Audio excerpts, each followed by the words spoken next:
Hello, my name is Dhaval Patel, and I'm here to dare you to rethink social responsibility globally using my 20 years of experience in 70 countries around the world as a learning tool. It's important to frame social responsibility. Some will say that it is charity and philanthropy. Others will say that it is giving of yourself, volunteering, and helping out. Some will say that it's an organizational management strategy tool. Some will say it's simply about saving the planet. I'm not going to give you one precise definition, because it's probably all of that and a lot more. But my experience has taught me that all of those approaches are limited because of certain factors. So it really is time to rethink social responsibility in a bigger, comprehensive, and strategic, holistic way. Before we go on this global tour around the world on social responsibility, I want to give you a quick background story about myself and what my thinking is related to social responsibility and my desire to help. Ever since I've been a child, I would go from the United States back to India. My parents moved from India to the United States in the late 60s and early 70s in pursuit of the great American dream. And so during our winter breaks at school time, we would go back to India and visit family and friends. And I began to notice as I was getting older that the way I lived in the US was far different than most in India. And I was very privileged here in America. So it started to shape my desire to want to help people, particularly those in developing communities. And I wanted to make a difference. So many years later, I got a master's in public health and a PhD to start working on global health initiatives all over the place. In HIV/AIDS, family planning, malaria, in small clinics and health systems. And I wanted to make a tremendous difference.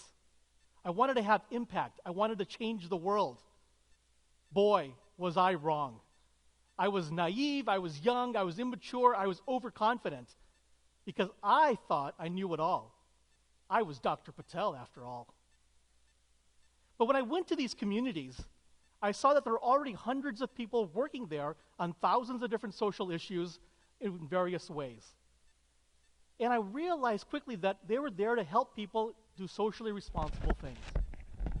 However, most of those programs that I was working on, I noticed that there were a lot of mistakes and failures than successes. So a question started to get put into me and plagued me, which was, given the multitude of efforts in communities globally, how do we rethink social responsibility initiatives to make a bigger difference? To answer this question, we'll first go to Africa, then we'll go to Asia, and finally to South America. Africa is a continent that's very dear to me because I've spent a tremendous amount of time there. Of the 54 countries there, I've been to at least 35 of them and have lived in many of them for extensive periods of time. Many years ago, some colleagues and I went to a remote village in the interior of Africa. While we were there, immediately this little girl of 5 years of age came up to me, and she wanted to hold my hand. She didn't understand what I was saying, didn't speak English, yet she wanted to show me around in her community. So first, she took me over to see these two women doing what they were doing.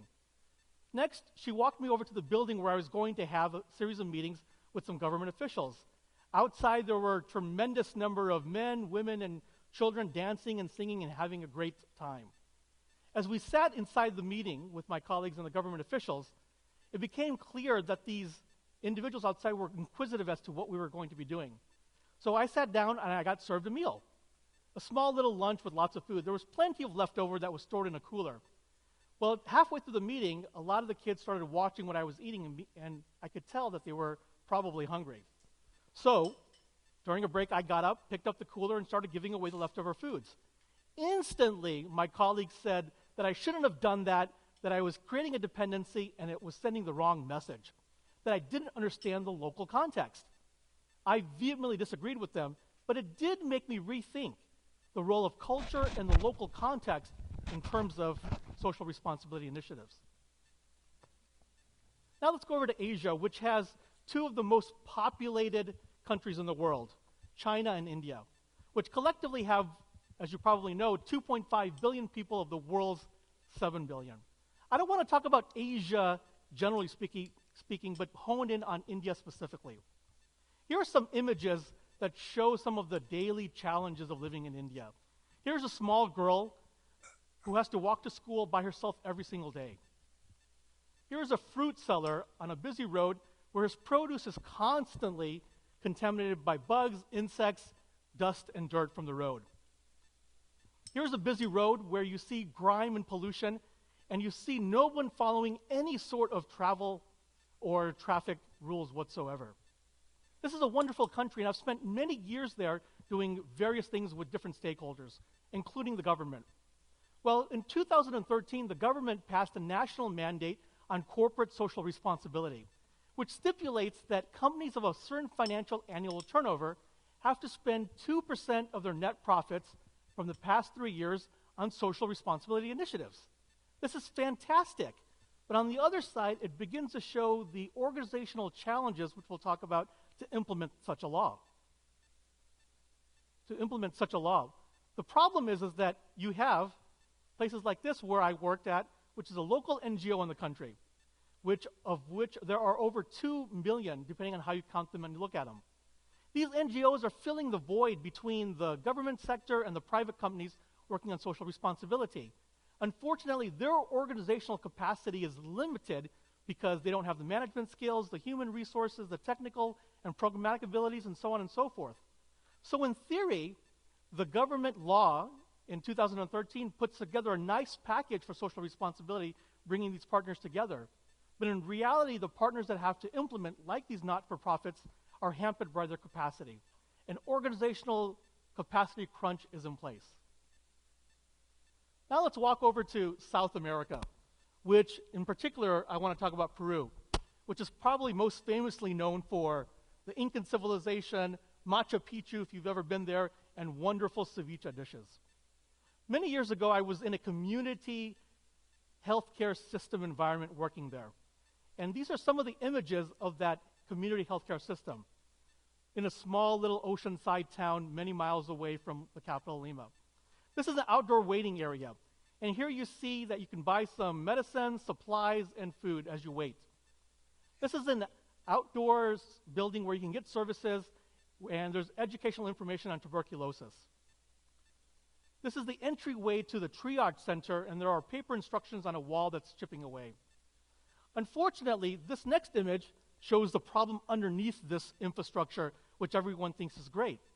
It is a series of medical records that are found all over the healthcare facility in the community. So don't worry about privacy or confidentiality. Don't worry about your medicines. Don't worry about what happened at your last medical visit or the one that's coming up. Everyone's okay with it. The community stakeholders have figured out how to deal with this sort of situation. But what they aren't asking is, if I can improve this process and system with the medical records, can I become more effective and efficient and deliver more services?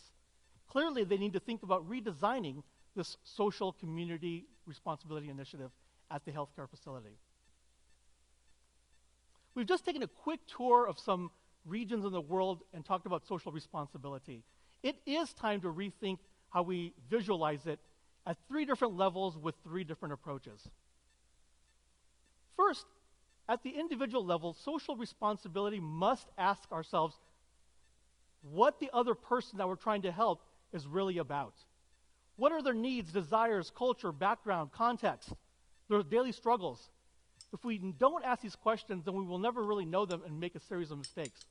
Ask ourselves, do we really know them before we start to think about whether they need our help or not?